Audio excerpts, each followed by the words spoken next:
welcome to the next part of really the pro mindset.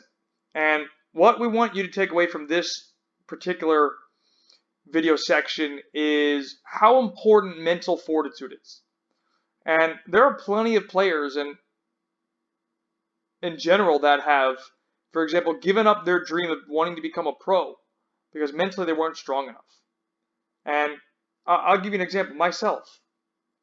I'm somebody that was going through the grind of trying to become a professional, and I decided to throw in the towel. And that was because of injuries. I got hurt so many times that I didn't want to continue anymore. And I still can. I could have played. Like I could have continued, but I got to a point where mentally I broke down and decided that playing was no longer for me. So what you need to understand that is this game is all mental. Without the fortitude to go through, you're going to struggle to survive, and you're not going to survive. Because there's not somebody you're not less talented than somebody else. I don't buy into that. Now, somebody might work a little bit harder, might have a little bit more luck than you. Okay, fine, I get that. But you got to be willing to put in the sacrifice.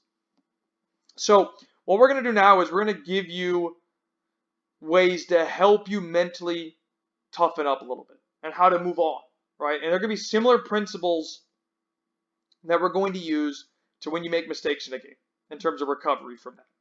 So it's essentially a post-mistake plan that will help you recover from bad mistakes, right? Mentally stay tough.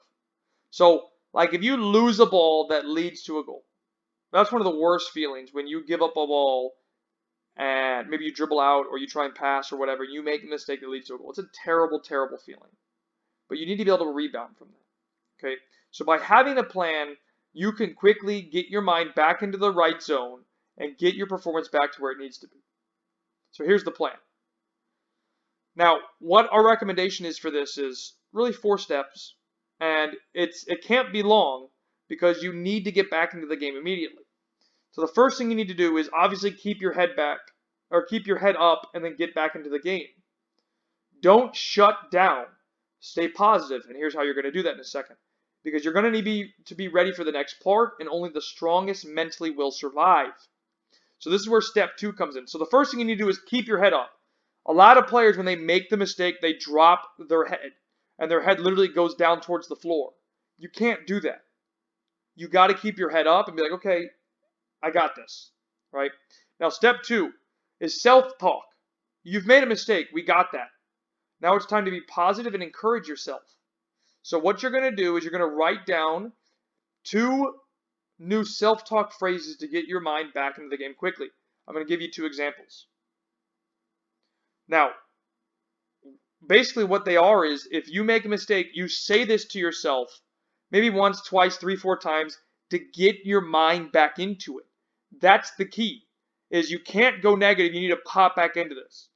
So maybe it's like, and depending on the circumstance, okay, made the mistake. I know what I did wrong. I got this.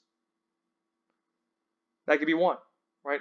You realize what the mistake was. Maybe you took too long on the ball. Maybe you dribbled too much, whatever it was. I got this. What would Cristiano Ronaldo do? You can even make it a question like that. Number 2 would be, what would Cristiano Ronaldo do? What would Messi do? Is he going to shut down or is he going to keep playing? So that could be your self-talk phase or phrase 2. What would Cristiano Ronaldo do after making a horrendous mistake? Leave that question. Now answer it for yourself. What do you think Cristiano Ronaldo would do? I know what he would do, and that would be, I'm getting back on that field and I'm getting after to change the outcome of this game. And that might be a great phrase for you. And it doesn't have to be Ronaldo. It could be your favorite player. Maybe it's Riyad Mahrez. Maybe it's Sergio Ramos. Maybe it's Ederson. Maybe it's Paul Pogba. What would they do? And the answer is they're going to fight back and rebound. And then you already know what your answer is. Now, step 3, right, is to think about a positive moment. So now you've given yourself these questions or these phrases. And go back to a point, maybe it's in this game. Maybe it's in another game where you did something really well, got a goal, got an assist. beat somebody 1v1, whatever the circumstance is, and think about that because you need to harness that positive energy to get away from that negative one that you're now experiencing. And this will change it for you. Step 4, I got this. You made a mistake. Okay, fine. It led to a goal. No problem. You can still change the outcome of the game. You could still be the hero and be the game-changing player, the dominating player, even though you made a mistake. No big deal. I got this. Take it and run with it. These are your action steps. See you in the next video.